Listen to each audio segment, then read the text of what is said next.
এই যে ভাইয়া, আপনাদের কাছে আসলাম, আপনারা এখানে কি করতেছেন? এই তো সাগর দিতে আসলাম, সুন্দর মুক্ত হাওয়া হওয়ার জন্য, খোলামেলা হাওয়া। ভালো ভালো, হাওয়া বাতাস শরীরের জন্য, স্বাস্থ্যের জন্য খুবই ভালো। আমি আসছিলাম আইকিওলা কোম্পানি থেকে একটি দাদা অনুষ্ঠান নিয়ে। আপনাকে দাদা খেলবেন? আচ্ছা, কিসের কোম্পানি বললেন জানি? আইকিওলা কোম্পানি। আইকিওয়ালা কোম্পানি। আচ্ছা, যে দাদাটা কি? দাদারা একটি মোবাইল পাবেন, মোবাইল ফোন। ওকে।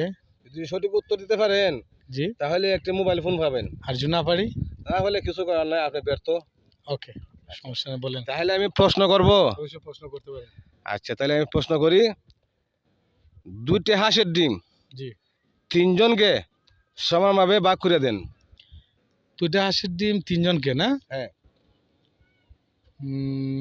দুইটা হাঁসের ডিম তিনজনকে, না ভাই, সরি। আপনি পারবেন না? আচ্ছা, ধন্যবাদ আপনাকে। ভাই, আপনি কি দাদা অনুষ্ঠান খেলবেন? খেলবো। তাহলে আপনাকে প্রশ্ন করব। করেন। আচ্ছা, ঠিক আছে।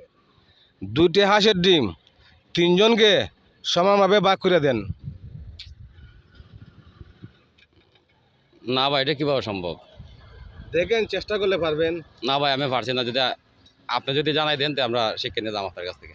আমি যদি প্রশ্ন আপনাদেরকে আমি বলে দিই তাহলে তো আমার অনুষ্ঠানটা হইতাছে না। আপনি বলেন না, যদি পারেন না বলবেন ভাই, না। না ভাই, ফাঁস আমি পারছি পারবেন না। না। হ্যাঁ, আমার প্রাণপ্রিয় দর্শকবৃন্দ, আমি দুইটি বাইকে আমি প্রশ্ন করেছিলাম, তারা সঠিক উত্তর দিতে পারেননি, পুরস্কারও তারা পাননি। আপনাদের কাছে আমার প্রশ্নটি রয়ে গেল, দুইটি হাঁসের ডিম তিনজনকে সমানভাবে ভাগ করে দেন। যদি সঠিক উত্তর দিতে পারেন আপনারা অবশ্যই পুরস্কার পাবেন। সবাইকে ধন্যবাদ।